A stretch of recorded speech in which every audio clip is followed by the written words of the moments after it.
ധർമ്മസ്ഥലയിലെ കൊലപാതക പരമ്പര സംബന്ധിച്ച അന്വേഷണം SIT തുടരുകയാണ്.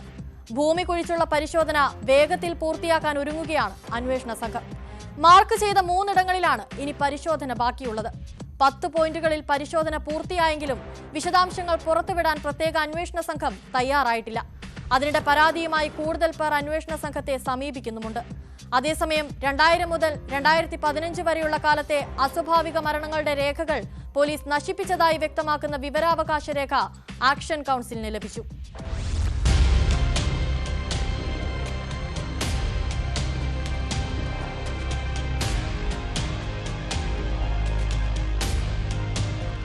ധർമ്മസ്ഥല കൂട്ടക്കൊലപാതക കേസന്വേഷണം നിർണായക ഘട്ടത്തിൽ.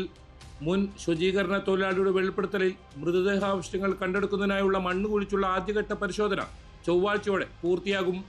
സാക്ഷി ചൂണ്ടിക്കാട്ടിയ 13 ഇടങ്ങളിലാണ് നിലവിൽ മാർക്ക് ചെയ്തിട്ടുള്ളത്.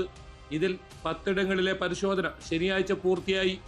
ദേശീയപാതയോട് ചേർന്ന സ്ഥലത്ത് 2 പോയിന്റുകളിലും നേത്രാവതി സ്നാനഘട്ടയ്ക്ക് സമീപമുള്ള 1 പോയിന്റിലുമാണ് പരിശോധന ബാക്കിയുള്ളത്.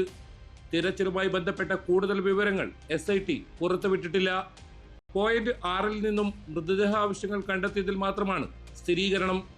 ഫോറൻസിക് പരിശോധനക്കയച്ച ഇവയുടെ പ്രാഥമിക പരിശോധനാ ഫലം ബുധനാഴ്ചയോടെ ലഭിച്ചേക്കും. ഇതും നിർണായകമാണ്.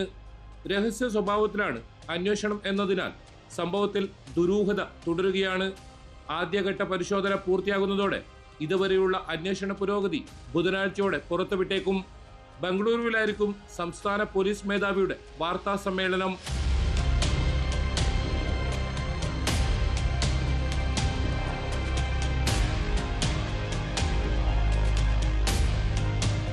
സാക്ഷിയെ ഭീഷണിപ്പെടുത്തിയെന്ന പരാതിയിൽ SIT ഉദ്യോഗസ്ഥനായ മഞ്ജുനാഥ് ഗൌഡയ്ക്കെതിരെയുള്ള അന്വേഷണവും ആരംഭിച്ചിട്ടുണ്ട്.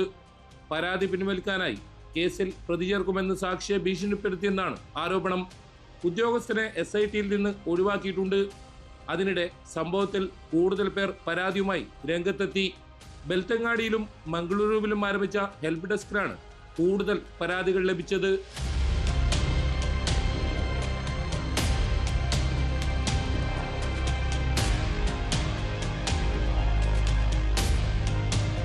സ്വകാര്യ വ്യക്തികളുടെ എസ്റ്റേറ്റുകളിലും പറമ്പുകളിലുമാണ് ഇനിയുള്ള പരിശോധനകൾ. കോടതിയുടെ അനുമതിയോടെയായിരിക്കും തുടർ പരിശോധന.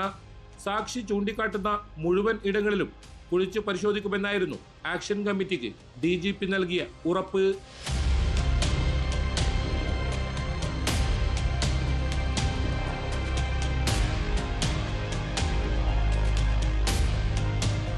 KV Baiju, News 18, Dharmasthala.